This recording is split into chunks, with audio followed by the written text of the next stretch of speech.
workshop so far? Two of them? Yeah, awesome. And who is this their first time coming to see? Maybe you're coming to this workshop, but you also might know Loren from in town. A huge thank you to Michonne for putting all of these on and really connecting us. Yeah, totally.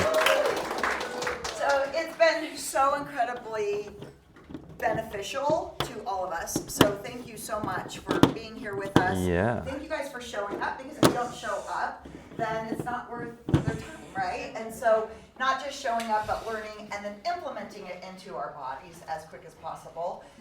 So then we start to understand. What I know for sure is what Loren taught us from the first time is injury prevention isn't a thing, but self-awareness and being cognizant of how to keep ourselves as safe as possible is very real and something that we all do the more that we pay attention to what we're doing in life. It doesn't mean we're afraid, because a lot of times we're afraid of things that actually can cause injuries, but it just coming with self-awareness. Where are your feet? Can you feel your toes? Can you feel your body? Can you breathe? Can you relax tension? Like, all of these things bring you closer to that athlete that we all are, right? Our sport is life. We are all athletes, and we want to be as good as possible. So thank you again so much for coming. Yes, it's so good yes. to see you Thanks again. for having me again. I'm so sorry I wasn't here on the last one. I was out of Oh, town, that's but okay. I'm super excited that I'm in town for this. Yeah, thank you. Well, if you've come to more than one, there's that quote, right? The first one's shame on you, the second one, shame on me. No. Yeah, this is a different, if you came to the first one of mine, and then you came to Sarah's, Dr. Sarah's, this is much less talk, much more movement. So, Kathy, I saw Kathy at LA Bakery this week. She was eating so clean, but she said to me, Loren, is this really good? We're gonna talk an hour about squats? I loved it. It was amazing. I laughed all day about it. Ironically, if you know anything about me after the first seminar, the first time I ever put this on, it was a 2-hour seminar. So I've cut this in half. There is so much we can talk about with squats, trying to make your squat better. I took out a lot of the nuance pieces, and here's the heavy hitters today, okay? If we don't target something that you know is a limitation, I'm happy to talk through it with you, okay? But these are the heavy hitters. So today we're gonna talk about squats. And just like in the seminar on injury prevention, we're gonna first hit some research. I bought a clicker, so I don't have to do this all the time, and it doesn't work. So this seminar and anything that you're doing, take pictures. You guys have the slides. We don't do this to keep a proprietary knowledge. We want this, the reason we started all of this, the reason the Health Lab started was because we want people to have knowledge for themselves, because that's gonna have you see medical system less. It's gonna have you see us less.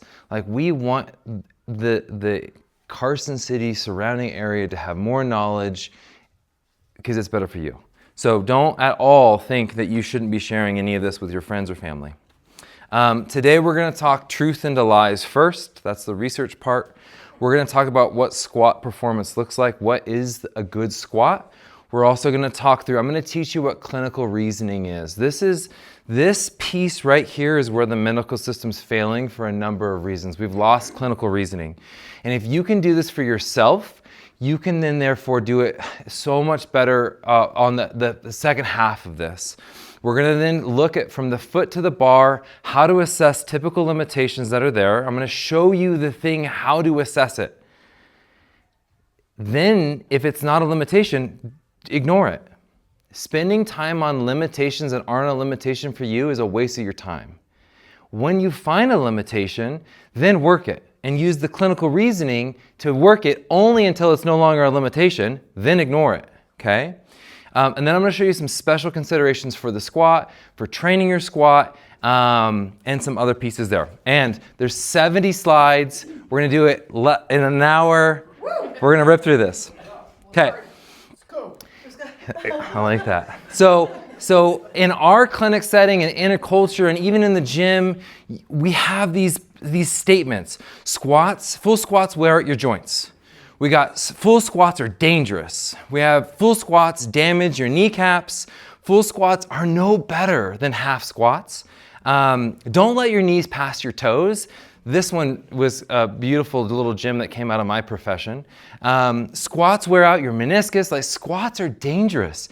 You hear so often professionals saying, well, you shouldn't be squatting because your knees are bad, right? And then we get these fear-based belief systems that really integrate back into the first seminar we did, which was pain injury prevention. And then we avoid the squat. And the reason we're talking about the squat today is because I think pound for pound, the squat is the most beneficial thing we could be doing for our health and longevity and wellness, okay?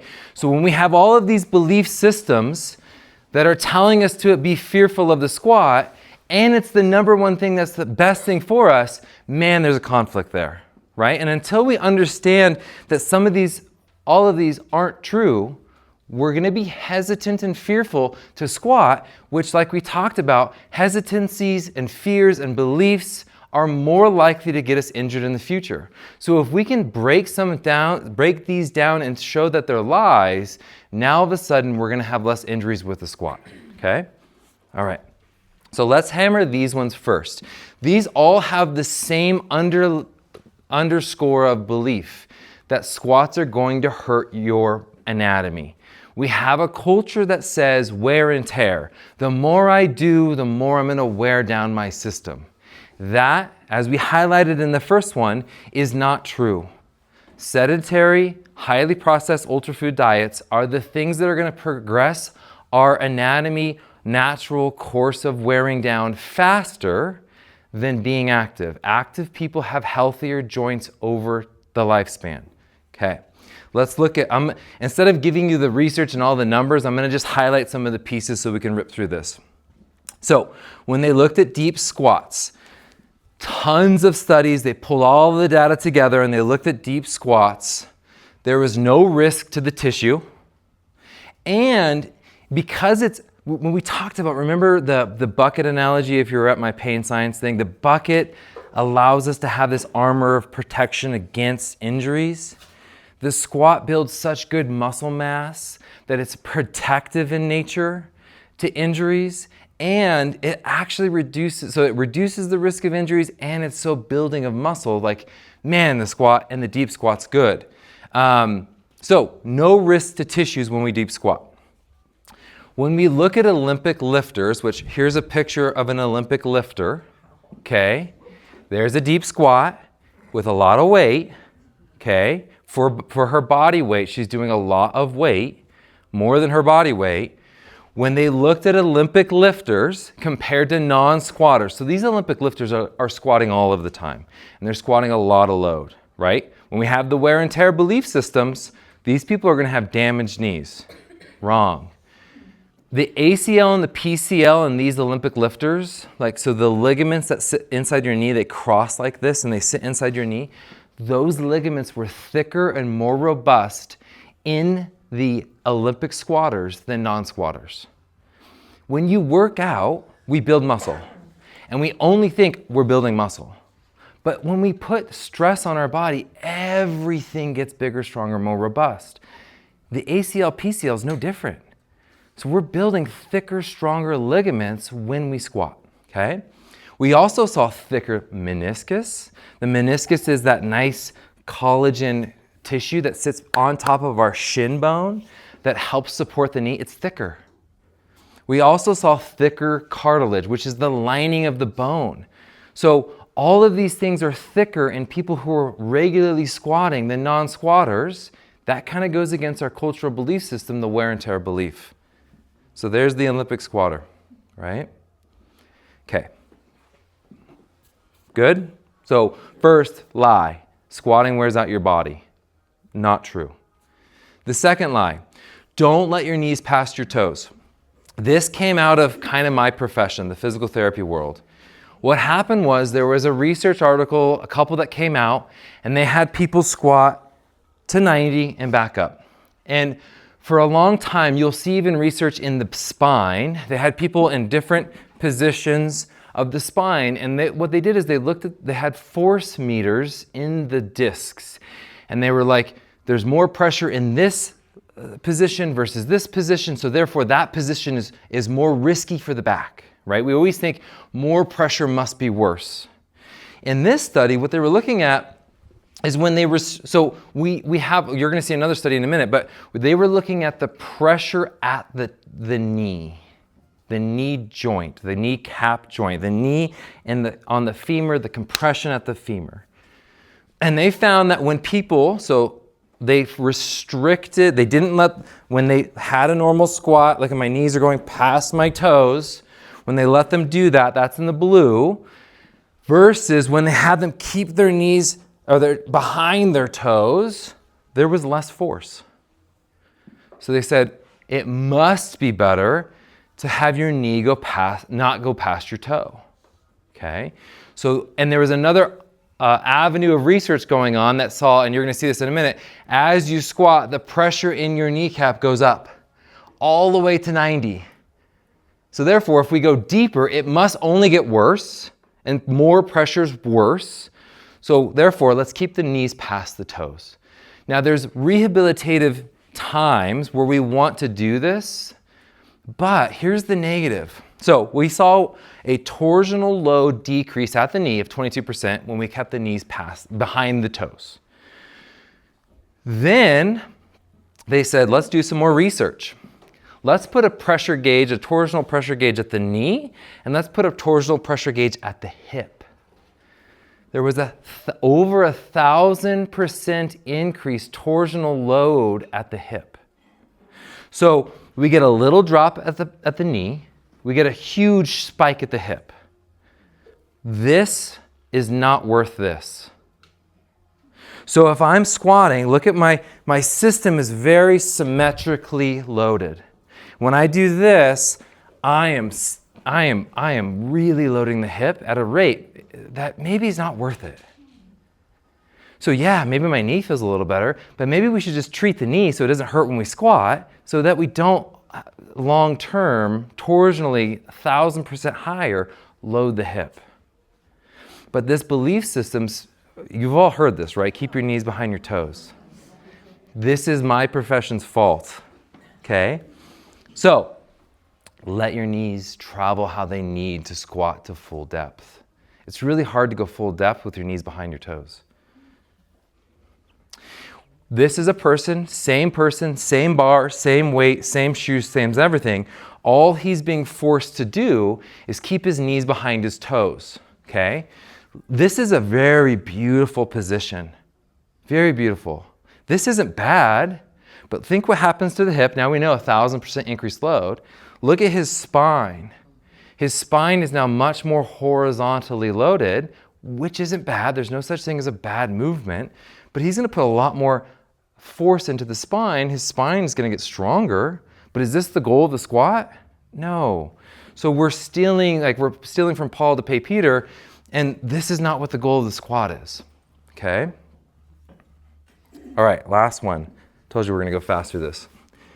Full squats are dangerous. So this came out of we already highlighted this study. Initial study, the red dot was the theoretical belief that as I squat deeper, the pressure at my kneecap and femur is only gonna go up. That must be bad. Therefore, stay above 90, right? Because it's dangerous to have more pressure. Well, the second articles that came out, they had the people go full depth, and you saw, here's 90, here's the peak of the pressure where those first studies stopped. As they went deeper, the pressure actually kind of plateaued, if not died down. So what's happening here is a couple things. Here's the anatomy of it. What's happening here is, as I'm squatting down, my kneecap's gliding up my femur. So it's moving up my femur, or sorry, down my femur, I'm sorry. So it's going down my femur. As it's going down the femur, the two surfaces, the main surfaces of the kneecap are becoming more, they have more contact, more surface area with the femur. So this pressure is spreading out across a bigger area, so the pressures are going down because there's more surfaces that are in contact, okay? Also, if you could appreciate, this is the tendon that connects all of your muscles of your quad to your kneecap.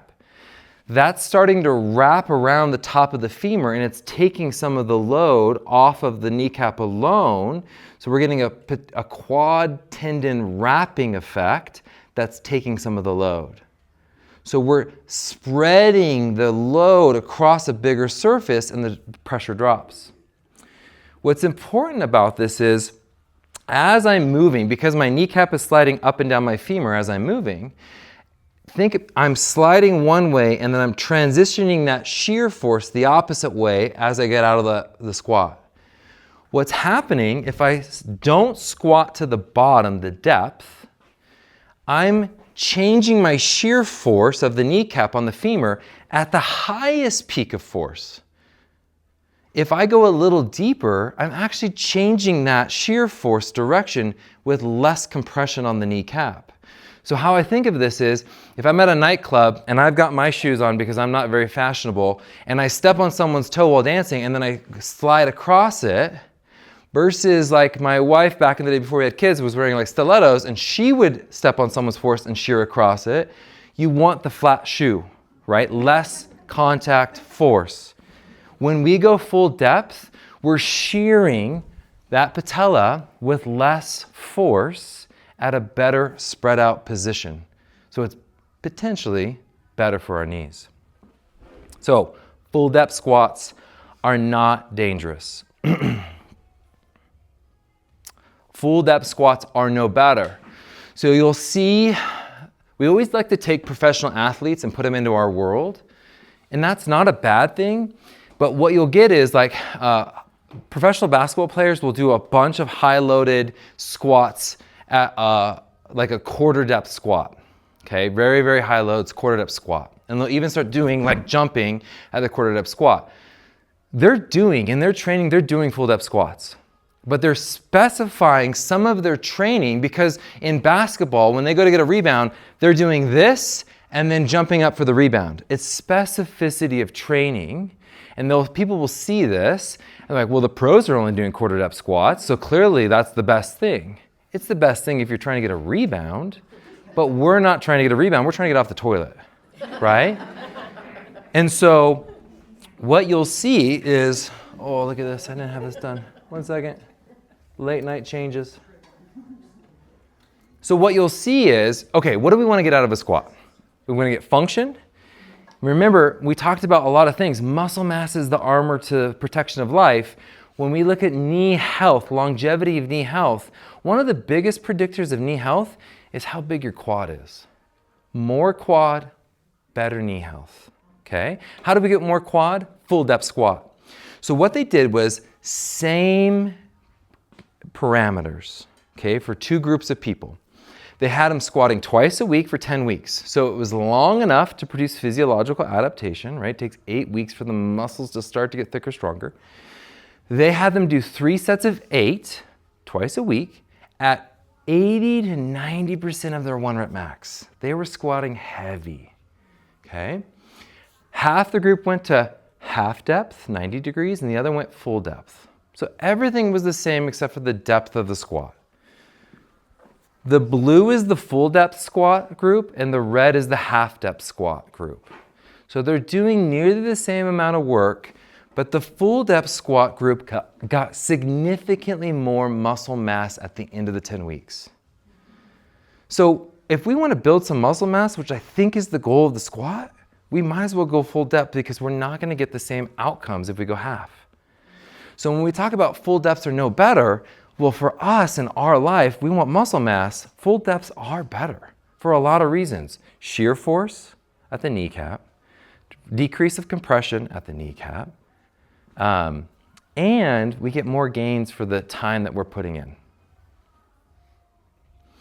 Remember, like we talked about at the end of the first seminar with me on injury prevention, Muscle mass is so near and dear to our hearts at the Health Lab because we talked about this quickly at the end.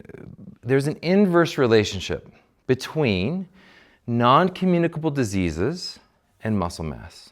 And what that means is the more muscle mass I have over a lifespan, as I'm aging, the more muscle mass I retain, the less likely I'm going to have any musculoskeletal diseases. Remember, we're going to have some. Metabolic disease, cognitive ability goes up. So you can download a thing on your phone and you could play mental games, right? The puzzles. Those haven't been shown to be effective. Muscle mass, muscle mass is one of the biggest predictors of cognitive ability as we age. Yay, come to your workout. Right? So dementia. So there's a study, 80% of cancers are correlated with your muscle mass. So the more muscle mass you have, the less likely you're to get 80% of cancers. Okay? Cardiovascular disease, neurological disease. When they looked at all-cause mortality, what were all of the reasons you were to die? You were less likely to die the more muscle mass you had. Okay? So when we look at all of these things, the inverse relationship, the less muscle mass I have, the more likely I am to have all of these things. So we might as well build some muscle mass. And how do we do that? Full depth squats. It's going to be better. Here we go.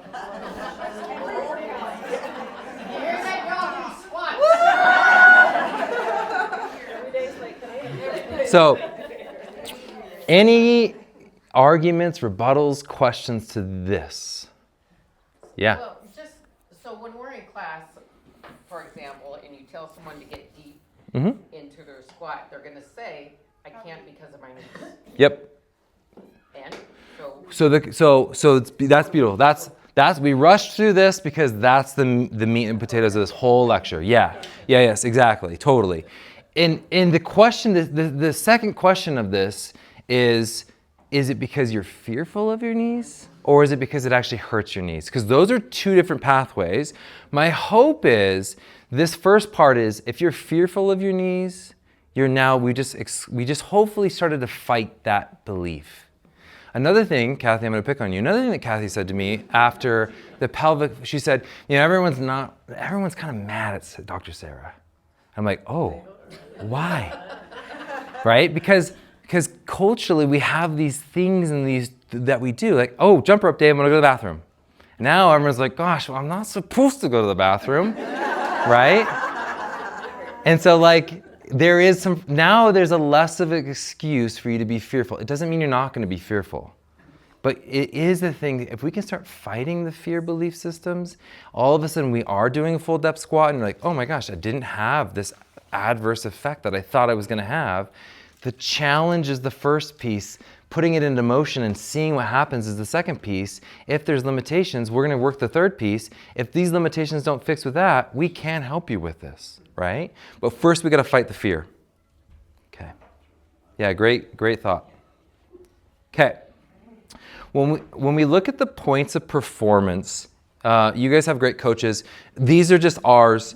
We want a neutral spine. I'm going to argue this is actually not as important as we want to make it to believe.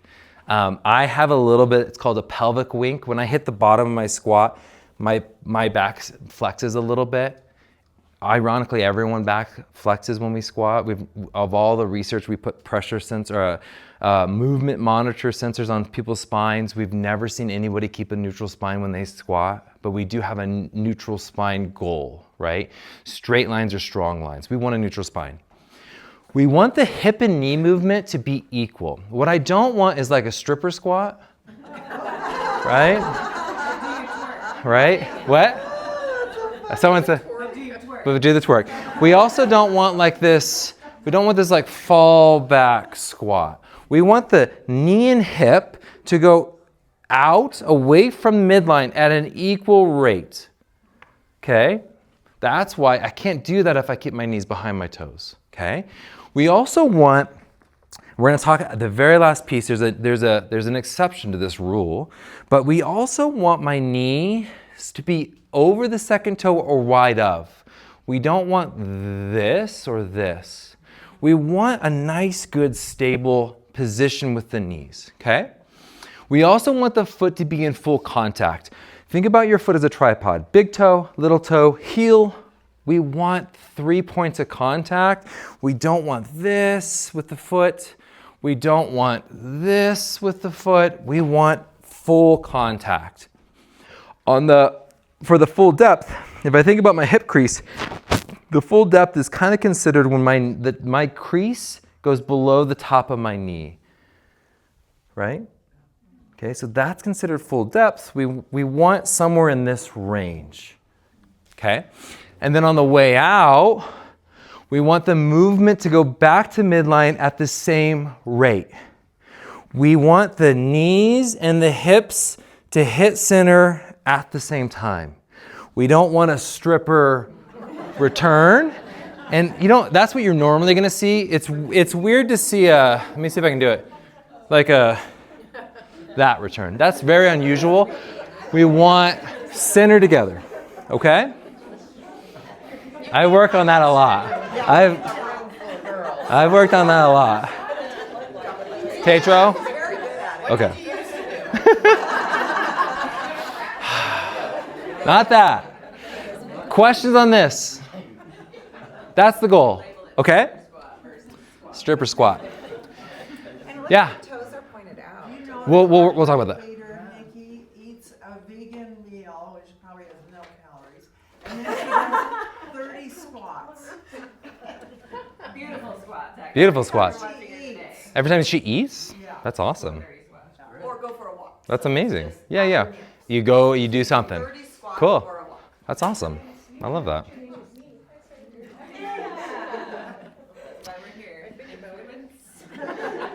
So when we look at this guy squatting, he's doing an overhead squat. It's a very difficult squat. It requires a lot from the body. He's not hitting full depth, right? This is the bottom of his squat. He's also got his left heel up. And when you look from the front, you won't see it, but he's actually shifting into the left leg. So he's not hitting all the metrics of the performance. This is what's so impressive. When I've come into the gyms and worked out with groups, the coach is pretty dang good at giving cues. Like, they'll see something, they'll give a cue, and the squat will get better, right? But a lot of times, as our colleague, as we're working out with our buddies and everything else, we'll say something.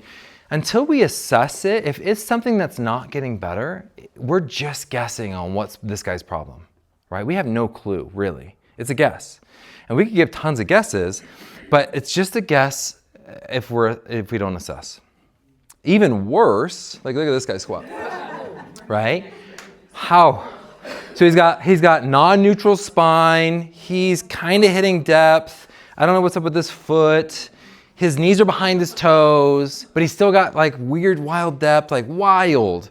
And what's amazing is, like, coaching, good coaches, your guys as coaches could correct this, and we could probably make it a lot better. But if it's not perfect, why? We don't know. Like, what's his limitation?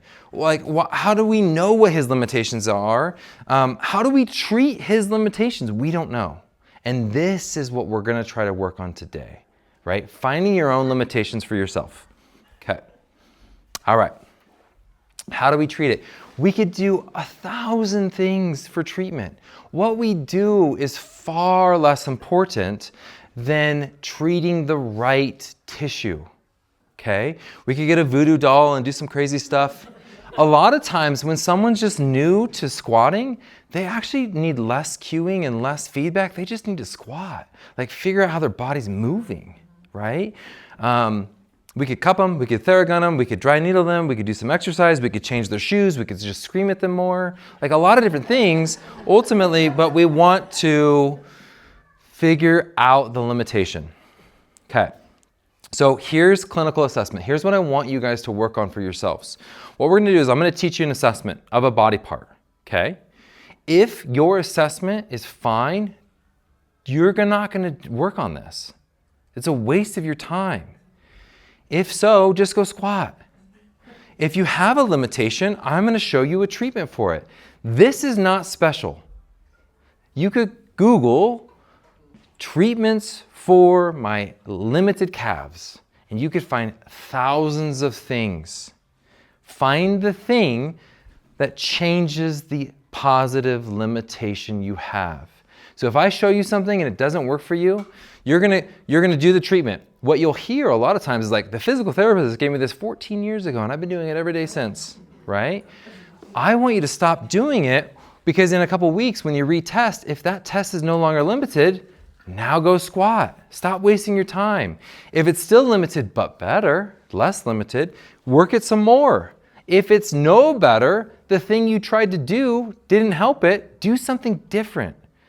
Doing the same thing expecting a different result is the definition of insanity, right? So this is your loop until this is no longer positive, and then stop doing the thing. That's what we're gonna work on today, okay? All right. The number one biggest limitation typically is the ankle. So we're gonna start there, all right? This movement of my foot coming up, which is what's happening as I'm coming down. If I get my foot off the ground, I've lifted my foot, okay? That's dorsiflexion. Dorsiflexion has a very simple test, and this test is specific for you. I always try to describe this test to people as we're doing it, and they look at me weird. It's specific to you. So my body versus your body is gonna have a different measurement, and the measurement we're gonna use is your hand. My hand might be bigger than your hand, so you're gonna use your own hand. You're gonna take your hand, and you're gonna place it against the wall. And we're okay to let the wall, this little, baseboard, wow. Let the baseboard be part of the measurement. You're gonna put your hand down with your hand kind of firm against the wall. Your partner's gonna put their finger next to your thumb. That's your measurement. You're gonna put your big toe at that measurement, and then what you're gonna try to do is you're gonna try to keep your heel down and try to touch the wall with your knee while keeping your heel down, okay? That's the test. Really quick, we're gonna break into partners and we're gonna do this. And I'm gonna give you just a couple minutes, because remember we have 70 slides. The second part of this test is, does it pinch in the front of your ankle, or does it get tight in the back of your ankle if you can't touch? If you can touch, normal test. If you can't touch, you gotta ask tight or pinch, because there's different treatments for those two limitations, okay? Without lifting the heel. So we should be able to touch the wall with the knee. Yes, or get very, very close. And look for symmetry, left versus right. Okay, cool? Break it. Shoes on or shoes off? It would be better with shoes off, especially if your shoes are thick, rockered, yeah. If you got a flat-soled shoe that's like zero drop, then you can leave it on. Cool, we're gonna just do like a couple minutes and then we're gonna break apart.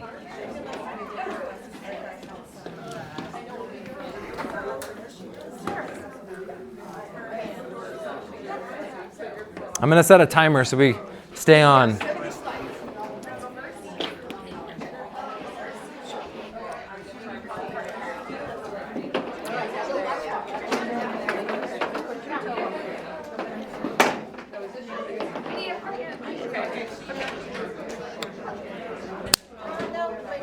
Okay, you want to go first?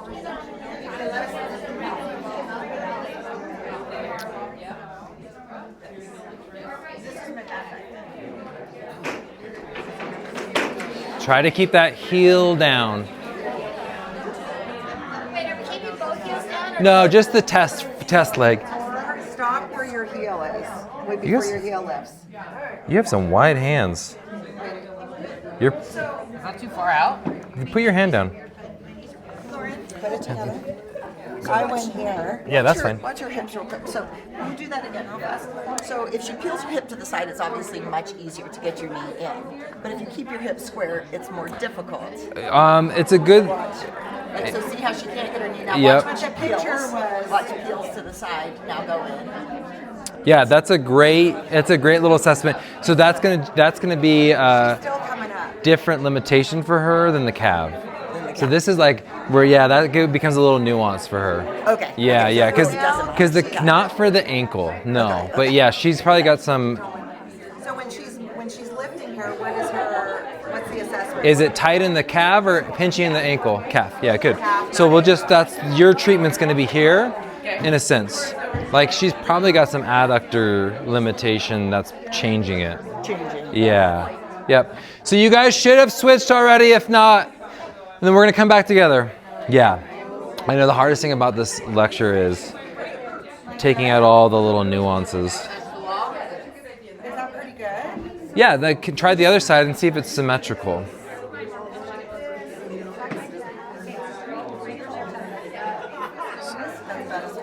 And that's pretty close, right? We're pretty close. I would imagine that's not limiting your squat. Like just a little bit right. Okay, yeah, so that will be different treatments, calf versus pinch. Yep. Yeah, totally. Okay, good. Well, Recessing, we want it here, not here. it doesn't matter too much. It shouldn't matter too much. No. Okay, let's come back together.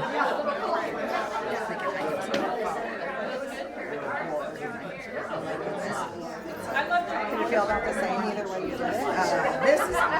That's easy. And this is more challenging. Yeah, interesting. Yeah. Where do you feel it? Okay, let's come back together. An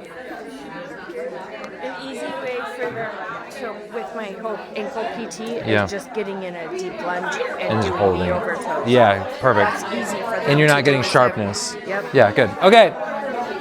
So, on this, man,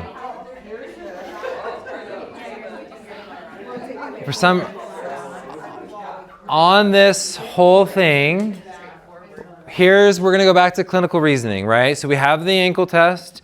If your test was normal, ignore the future of this limitation until it's not. So it was, I could kind of cheat by turning my hips and Yeah. leaning into it. Yep. What would be, Ideal is straight on hips. Yeah, it's not so much about the ankle that makes it easier when we change the hip position.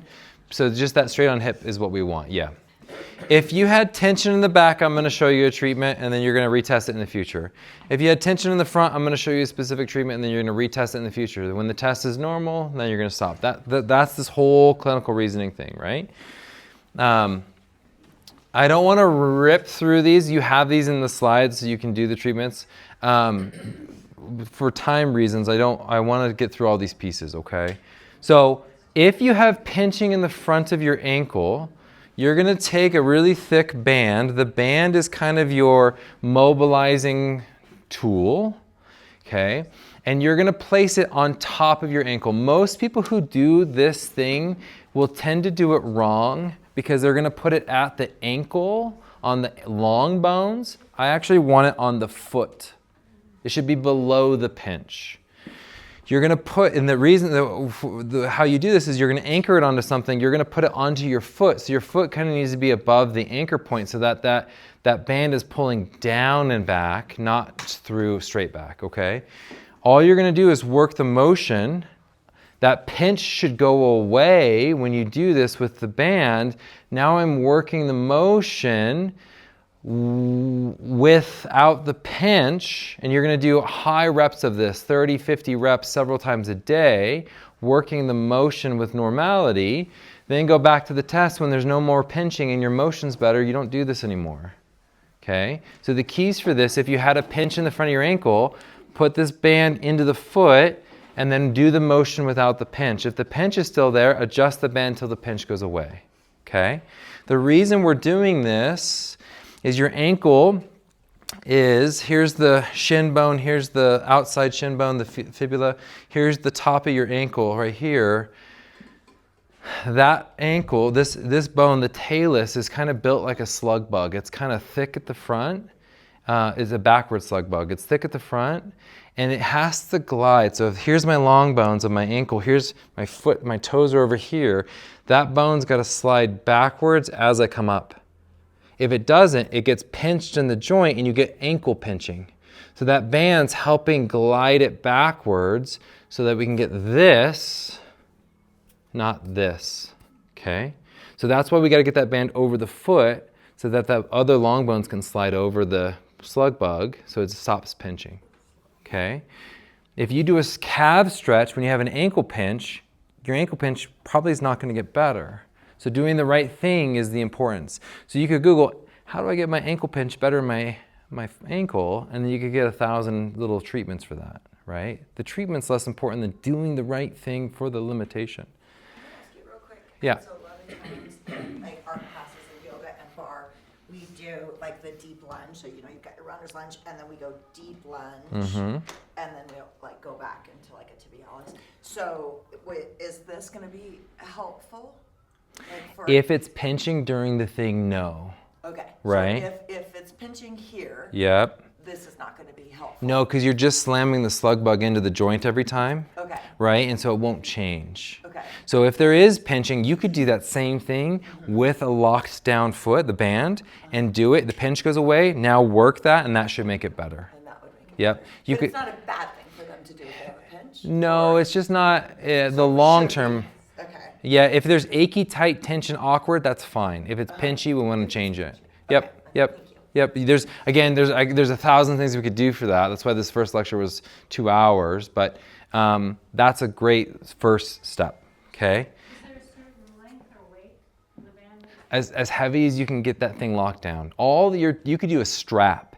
You're trying to lock the foot down so the other bones can slide over it. That's really what you're trying to do with that. Or just isolate the That glide method. Yep.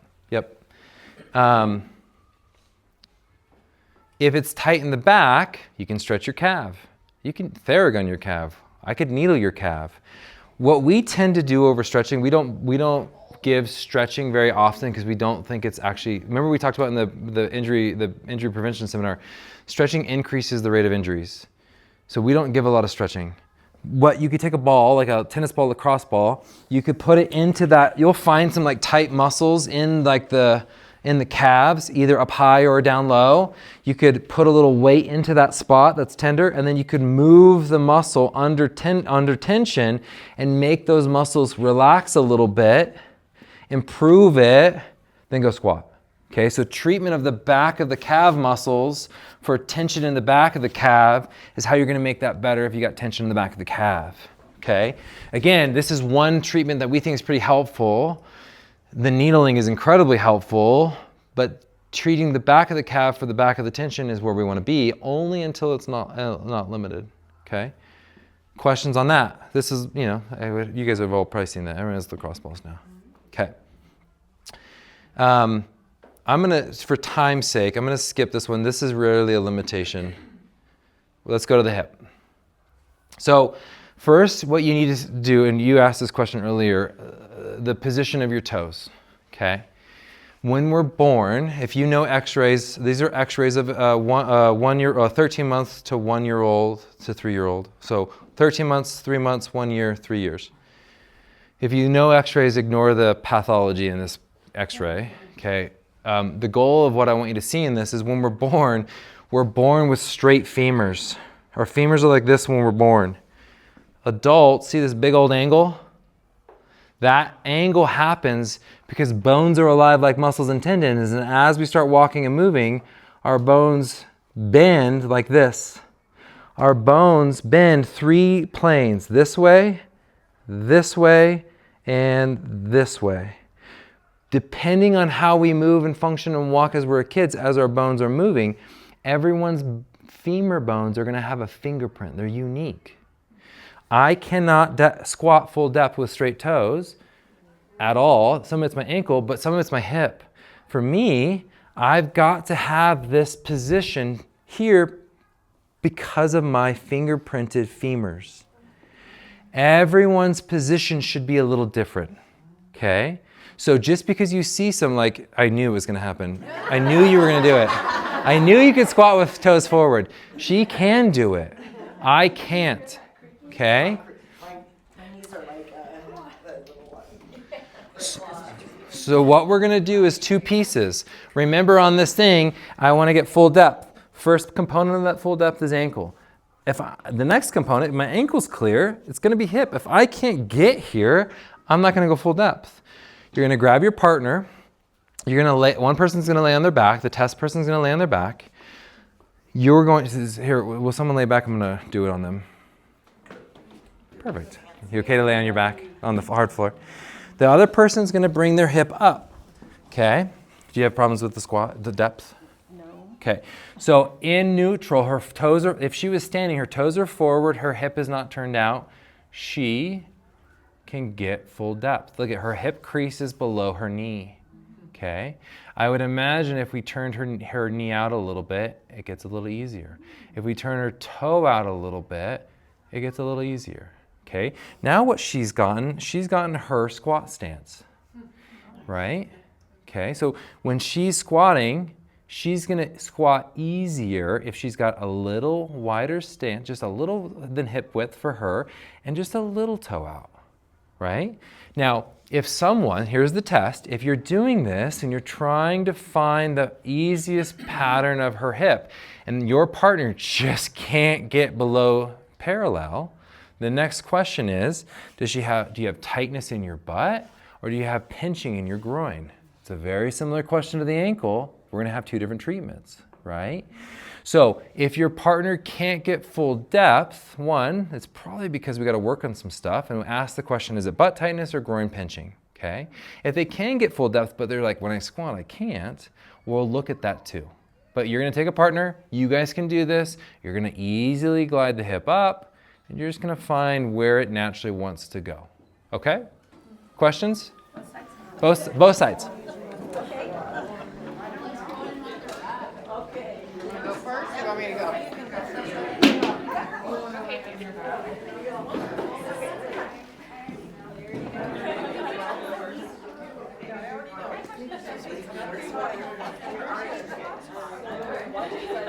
Yeah, so and you don't have any problems with your, yeah, I would be, yeah.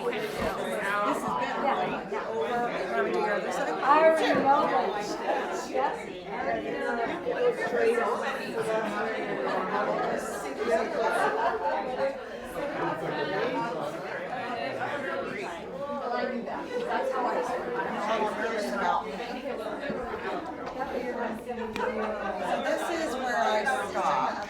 Let the knee drop out. So just that little hip width, a little wider than hip width. Yep. Yep.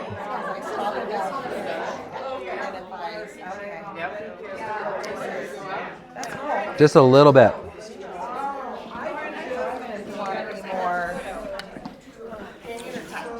there's any injury or compromise in the knee or hip, is wider better? If it, I mean, I've tissue wise. Yeah. It kind of feels like, you know, crunchy. It kind of like dropped.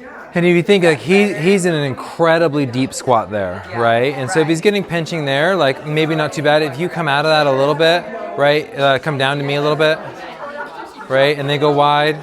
And if that, like, there's no crunching there. So your depth is probably fine with no crunching. So it's not a huge, you're at like, you know, he's like sitting on the ground almost. How far is too far? Yeah, I mean, not there. There isn't really too far, but like at some point, it's like you're not gonna gain a lot out of that deeper. Yeah. Yeah. Crunching is a consideration. Maybe if it's painful or if it's like within that really close, you're crunching within that close range, then it is a consideration for sure. Yeah. Yeah. Okay, we should be wrapping up here in a minute.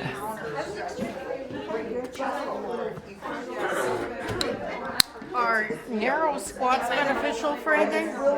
Like a narrow versus a wide. Yeah, because sometimes it's written in a workout to do a narrow squat. You'll load the tissue slightly different. If they can't do it and it's pinchy, they should just go wide. Yeah. Okay, good. What I don't want you to get out of this is it could be easy to see like, here's my hip, I widen a little bit, now I get deeper, I toe out, I get a little deeper. Okay, here's my position. I don't want that to translate into this, right? That's not where that foot was. My foot was, it's very subtle when we're in standing, right? To get that depth, it's not, that translation doesn't translate to that, okay? So if you went real wide, it's probably not what it was actually like when you're on your hip, on your back. Okay. We're definitely not gonna go an hour, but we can do our best, okay? So you guys all know the pigeon pose. So if I take this position, I just sit back into it, I'll get a good stretch in my butt. It's great, it's fine. Again, if we can make it not a stretch, I think it's better. if you keep your femur vertical, okay, I've got weight in my knee and my hands now. If I just take the weight off my hands, all of the pressure in my femur, you could put a pad on your knee, goes through my butt, and I get a good tension in my butt. Okay, so now all I'm going to do, instead of holding that, I'm going to oscillate, it's not movement really. I'm just going to oscillate pressure out of my hands, into my hands, out of my hands, into my hands, out of my hands, into my hands. That little oscillation of pressure going in through the system is doing this, tension, out, tension, tension, no tension, right? And that oscillation of tension in the position will make your butt muscles relax over time, so that then therefore I can get that depth without restriction in my glute, okay? The reason we do a lot of these things versus a passive stretch is the same reason when you hold a baby, you instantly start oscillating, okay? Totally. So the reason you do this with a baby is because the nervous system loves the oscillation. I'm oscillating my nervous system in and out of tension to get the nervous system to relax over time, to relax those muscles, that then I can work to normalize that relaxation. If I hold the baby, they're not going to be as relaxed. Oscillate your baby butt. Okay. This one we're not going to do here. If you did that and you had a hard time getting to full depth, or you have a hard time getting to full depth, and when you hit full depth, you get pinching in your hip joint. A lot of times what's happening is the muscle of the hip joint, not so much the hip joint, okay? And so if you're getting pinching in your groin, lengthening and strengthening your groin is actually how we're going to make that better. Ironically. So here's the test at home. You can lay on your kitchen counter or table. You're going to use this leg to keep your back flat. That's all this leg's doing, is helping me keep my back flat. This leg is the test leg, and I'm dropping my leg off the side.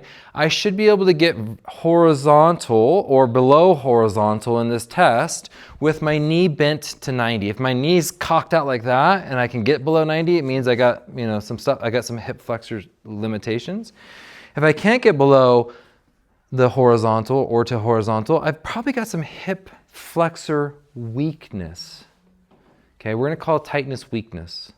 And if you have this, which you can see on your slides at home, then you're going to do strengthening for your hip flexor, not stretching. Again, we keep getting away from stretching.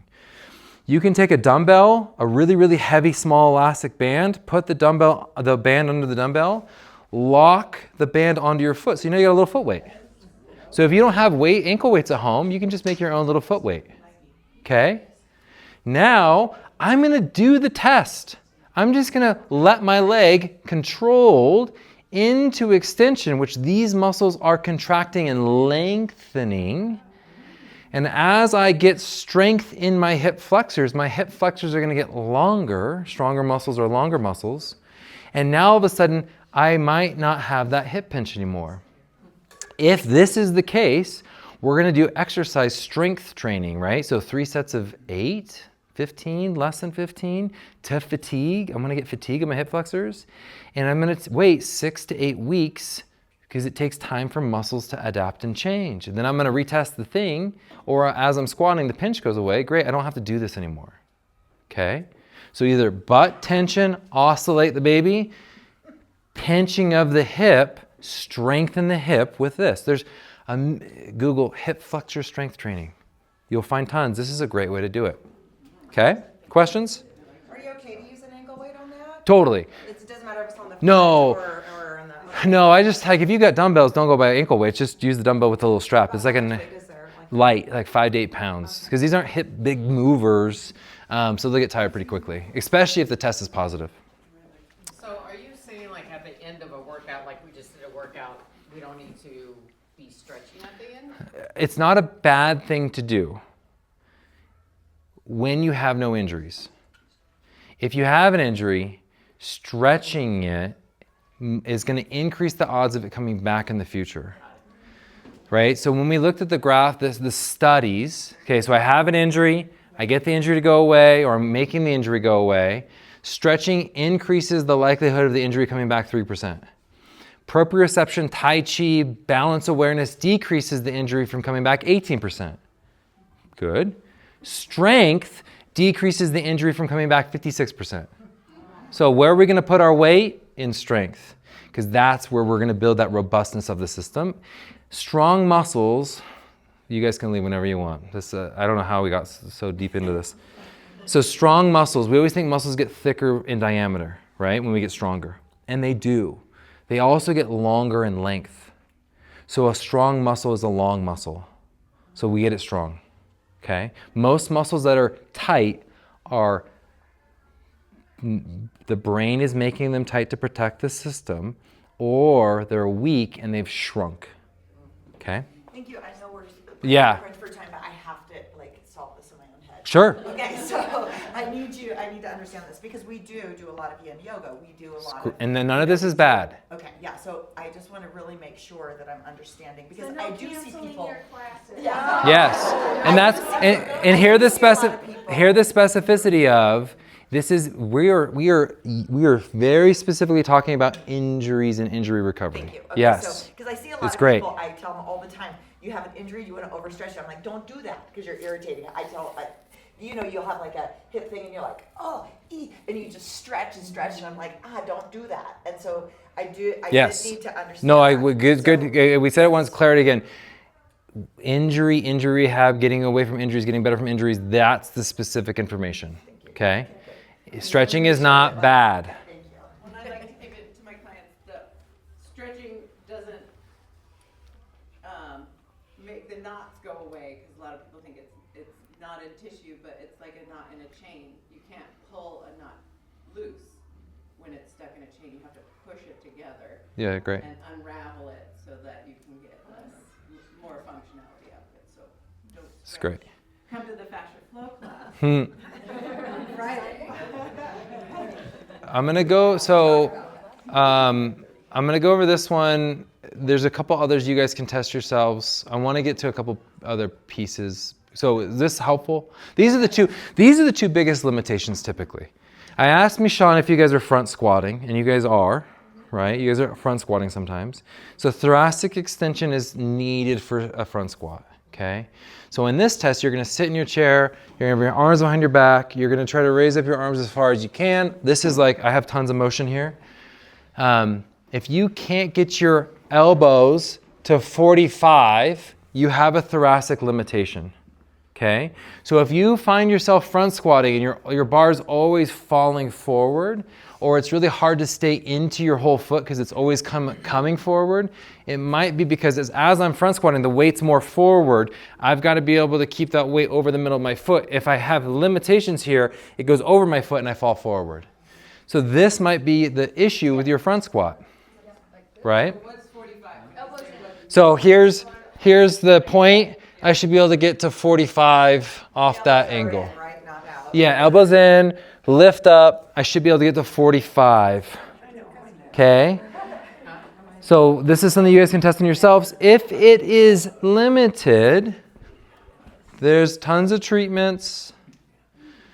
If you look at this thing, I'm doing the test, but instead of holding it, I'm oscillating. Watch, you'll see me just oscillate in and out of the test.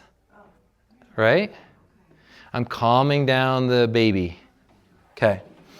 If you can do it, but you struggle to keep that bar up high, it might not be a motion issue, it might be a strength issue. So you could then just take the bottom of the squat, put some weight in front of you, just like the front squat, and you could work thoracic extension strength to build that up. Now all of a sudden I'm more robust here, so when the weight's there, I'm not weak here. That's going to make the bar fall forward and then me fall forward. So now I can just work strength. So if it's not a motion issue, but you still struggle with this, work strength. Okay? Sweet. I'm just going to show you this really quick. So on a front squat, most people hate front squats because it says it hurts their wrist. It's like, ow, it pinches. Most of the time when you front squat, the wrist is the victim of the shoulder. So when I front squat, I want my hands outside my shoulder like this, and the bar is actually resting on my shoulder and arm. My arm's kind of keeping the bar locked into my shoulder, right? Because the bar is kind of sitting like this on my fingers, but it should be outside. If I can't get my shoulder out, my hand outside my shoulder, it sits here. Now the bar is resting on my hand and it's pinching my wrist. So if you have wrist pain with front squats, it's because of this limitation. To test it, you put yourself onto a wall or a door jamb or a rig.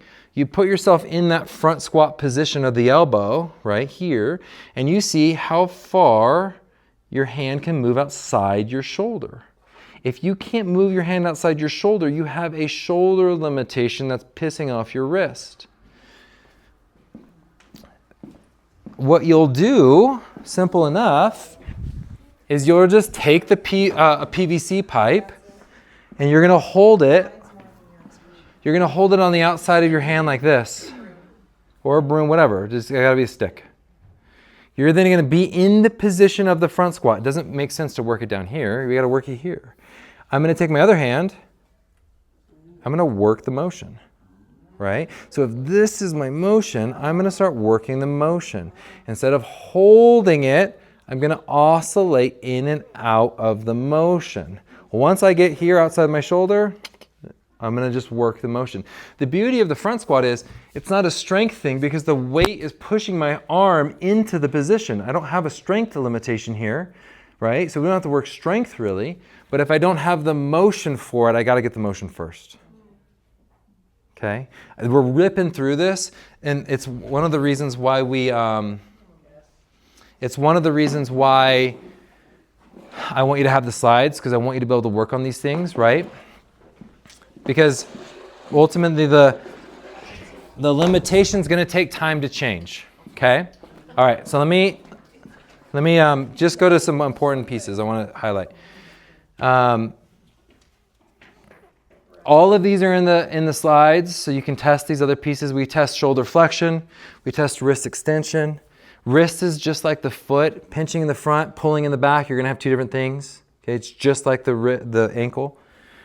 All right, special considerations. If you're having a limitation, I still want you squatting.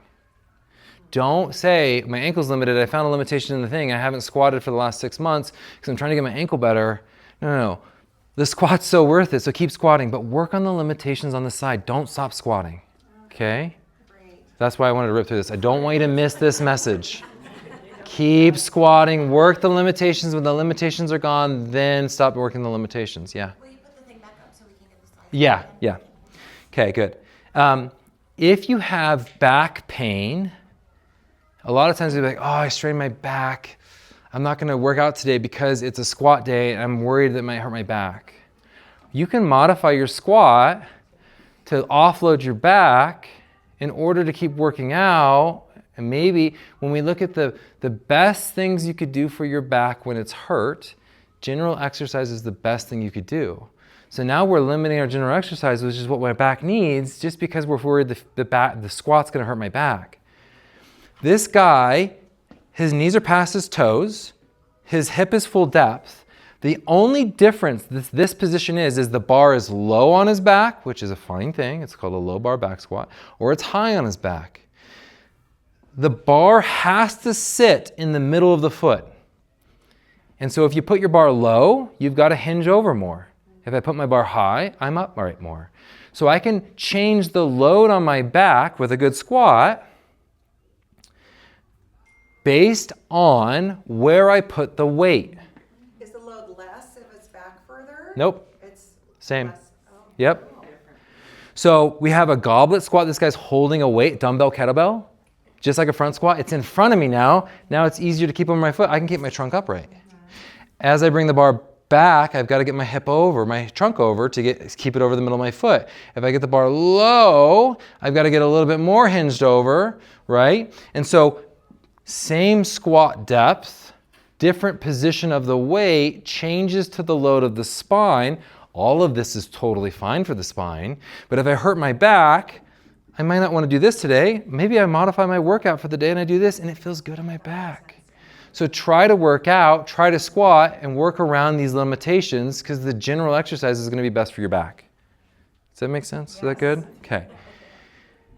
I'm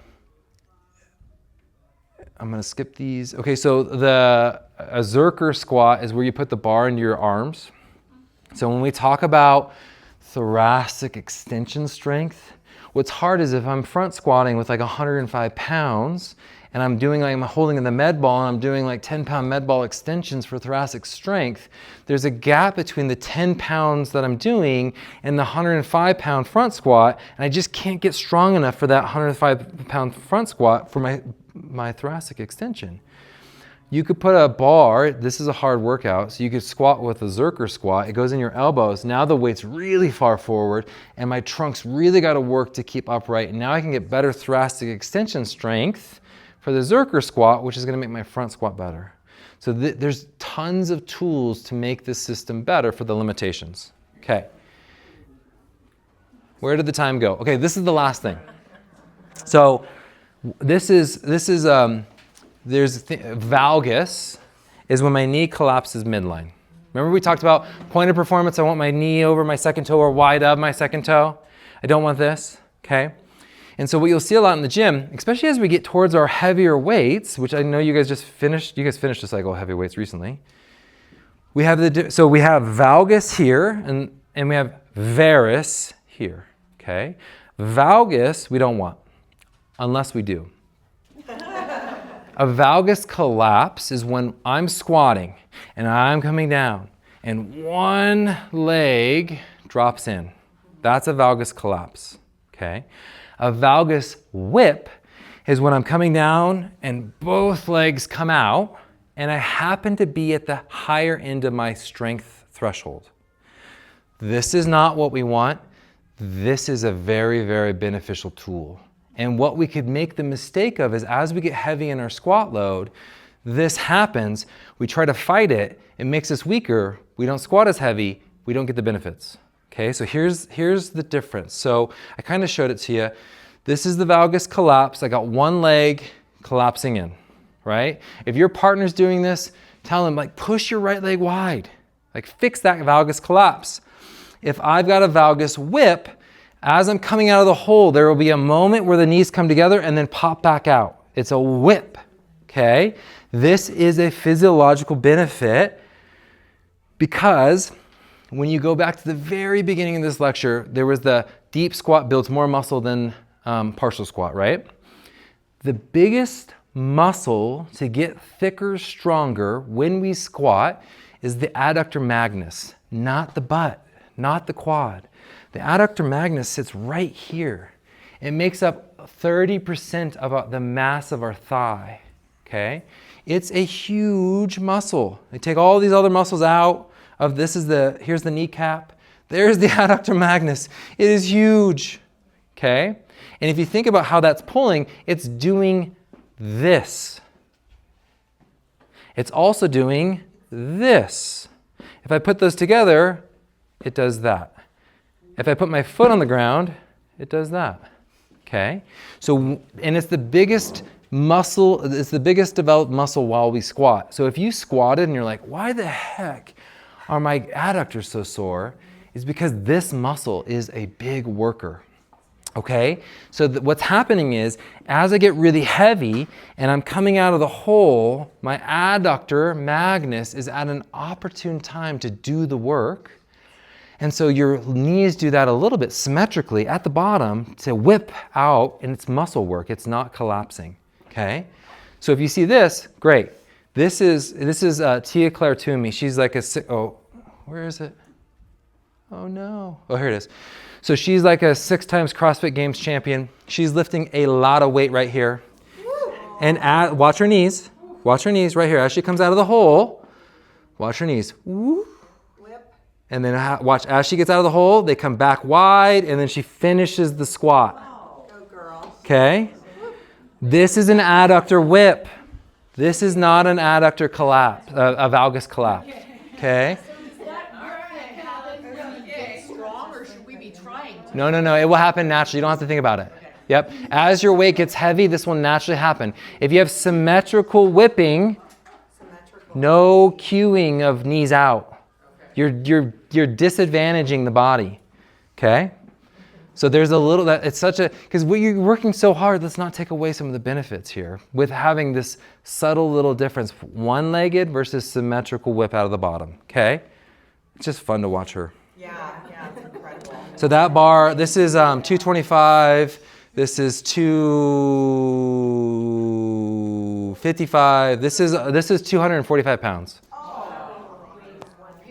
She weighs 130 probably. Okay. Circling back to my last lecture, what we love to say is I hurt my back because of my technique and form when I was lifting. And it's not wrong, but my goodness is there so much more to the picture, right? Injuries don't occur because of purely form.